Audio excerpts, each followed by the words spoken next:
एक बार की बात है, एक पक्षी था जिसका पंख टूट गया था, जिस कारण पक्षी उड़ नहीं सकता था और यह हर समय बहुत दुखी रहता था।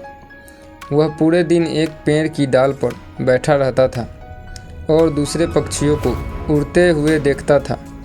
एक दिन एक बुद्धिमान बूढ़ा उल्लू पक्षी के पास आया। उल्लू ने कहा, तुम इतने उदास क्यों हो? पक्षी ने कहा, मेरा एक पंख टूट गया है और मैं उड़ नहीं सकता। मैं अन्य पक्षियों से अलग हूँ। उल्लू ने कहा, आप अलग नहीं हैं, बस आपका एक पंख टूटा हुआ है, लेकिन आपके पास एक सुंदर दिल है। आप जीवित बचे हैं। पक्षी ने कहा, मैं जीवित बचे हुए जैसा महसूस नहीं कर रहा हूँ, मैं असफल महसूस कर रहा हूँ। उल्लू ने कहा, आप असफल नहीं हैं, आपको सिर्फ चुनौती दी गई है, लेकिन चुनौतियाँ हमें कमज़ोर नहीं मजबूत बनाती है। वे हमें उन चीज़ों की सराहना करने के लिए प्रेरित करती है जो हमारे पास है। वे हमें उन चीज़ों की सराहना कराने के लिए प्रेरित करती है जो हम कर सकते हैं। चिड़िया ने कहा, मुझे नहीं पता कि ताकतवर कैसे बनना है। उल्लू ने कहा, तुम पहले से ही मजबूत हो, तुम यहाँ तक जीवित बचे हो, तुम एक टूटे हुए पंख के साथ जीवित बचे हो। तुम जितना सोचते हो उससे कहीं अधिक मजबूत। पक्षी को उल्लू की बातें सही लगा। पक्षी को एहसास हुआ कि उल्लू सही कह रहा है।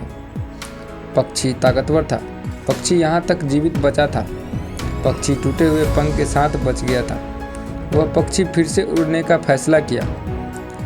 वह कई दिनों तक कोशिश करता रहा, कई बार गिरा, लेकिन फिर से कोशिश करने लगा। वह कभी हार नहीं माना।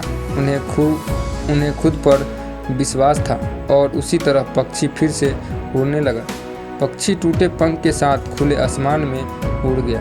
दोस्तों, इस कहानी से हमें यह सीखने को मिलती है कि हम सभी मनुष्य हैं और हम सभी के जीवन में चुनौतियां हैं, लेकिन अगर हम खुद पर विश्वास रखें और कभी हार न माने तो हम उन चुनौतियों पर काबू जरूर पा सकते हैं।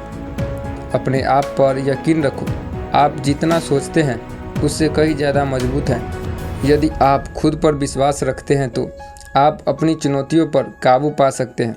कभी हार न मानना, चाहे परिस्थितियाँ कितनी भी कठिन क्यों न हो, कभी हार न माने, लड़ते रहो और अंत में आप अपने लक्ष्य जरूर प्राप्त करोगे। धन्यवाद दोस्तों। अगर ये वीडियो आपको अच्छी लगी हो तो इस वीडियो को लाइक ज़रूर करें। धन्यवाद दोस्तों।